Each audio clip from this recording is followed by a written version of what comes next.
Testing, 1, 2. Been writing to your inbox for some time. Now a new thread, a different paradigm. Swapping careful words for a spoken thought. Hope this little transition means a lot. It's just my voice now. Just my voice now.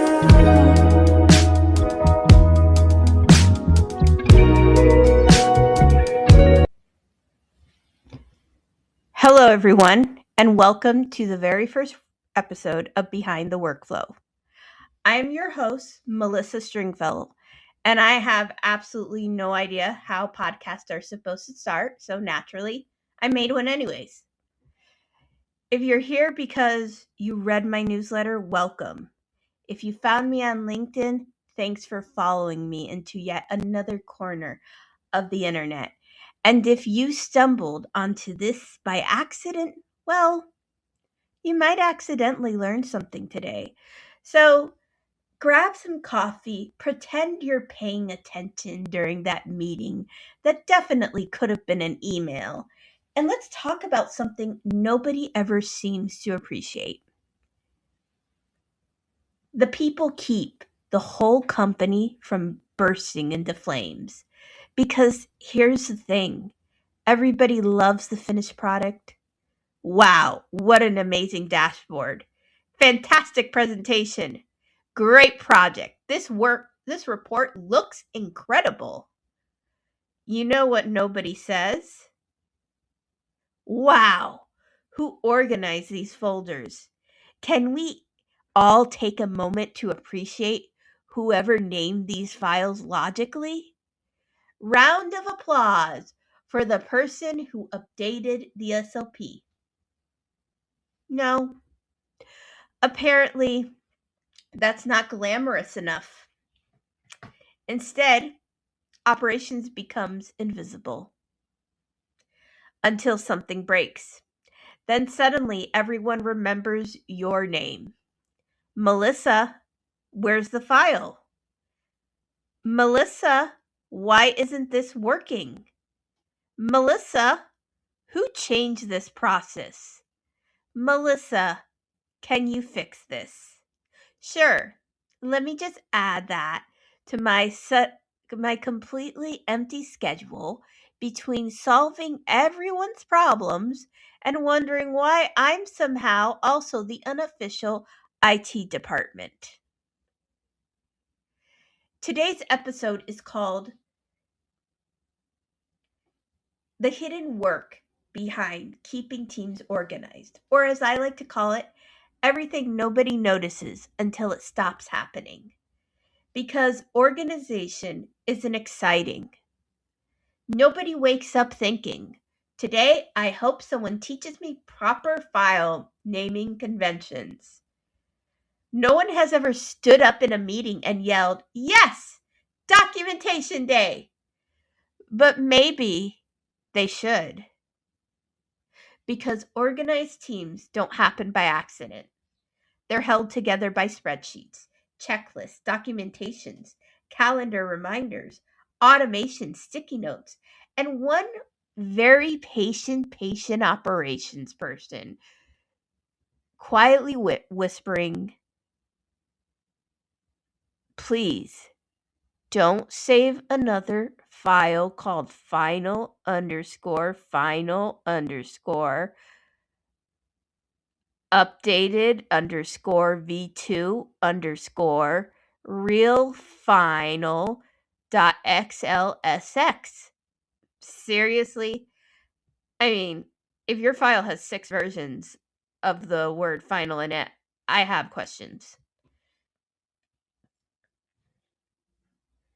One thing I've learned over the years is this. Good workflows are kind of like plumbing. Nobody thinks about them until something starts leaking.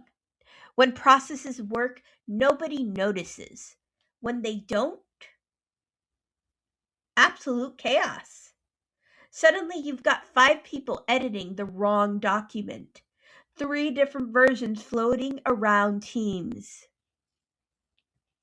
someone working from a spreadsheet that's older than the pandemic, and one guy who insists, I never got the email. Oh, really? Because Outlook says you opened it twice and replied with, looks good. Corporate amnesia is absolutely is a fascinating condition. The funny thing is, the little stuff matters the most. Clear folder structures, updated documentation, version control, communication, simple systems, those tiny habits save hours, sometimes entire projects. Meanwhile, ignoring them creates what I like to call professional hide and seek. Who has the latest file? Which folder is it in? Wait, are we using SharePoint, OneDrive, Google Drive, or somebody's desktop?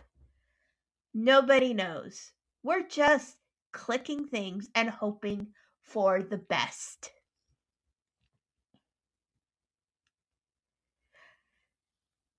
I also worked on teams where there were no documented processes, no SOPs, no ownership, no communication. Basically, every day was an escape room.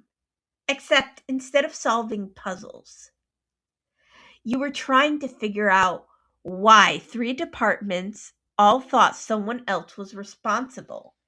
It's amazing how often someone else turns out to be you. And let's talk about remote work for a second. People say communication is important. I would argue it's the only thing preventing complete organizational collapse. When you're remote, your documentation becomes your memory. Your workflow becomes your map. Your process becomes the difference between project completed successfully and can someone resend that file from 2 Tuesdays ago? That's really why I started Behind the Workflow. Because there are thousands of people working behind the scenes every single day. Operation professionals, business analysts, project coordinators, Power BI developers, data people, the spreadsheet whisperers, the automation nerds, the people who somehow know where every file lives, the people quietly preventing disasters before anyone even realizes there was going to be one. And honestly, you deserve more credit. This podcast is for all of us. The people who know that success isn't magic. It's systems. It's processes. It's a communication. It's documentation. It's workflow. And occasionally, it's surviving someone else's quick little request that somehow becomes a 6-week project. Before we wrap up this first episode, I'd love to hear from you. What's one workflow process or organizational habit that keeps your team sane? Or what's the funniest workflow disaster you've ever experienced? I have a feeling we're going to have some stories. Thank you so much for spending part of your day with me. If you enjoyed this episode, make sure you subscribe because we got plenty more coming. We're going to be talking about Power BI, Power Query, DAX, automation, AI,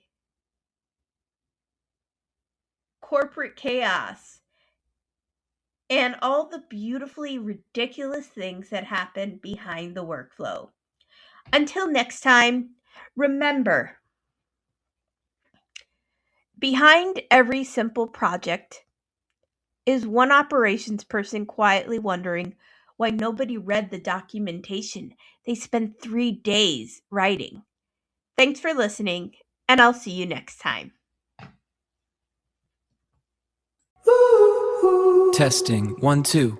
Been writing to your inbox for some time. Now a new thread, a different paradigm. Swapping careful words for a spoken thought. Hope this little transition means a lot. It's just my voice now. Just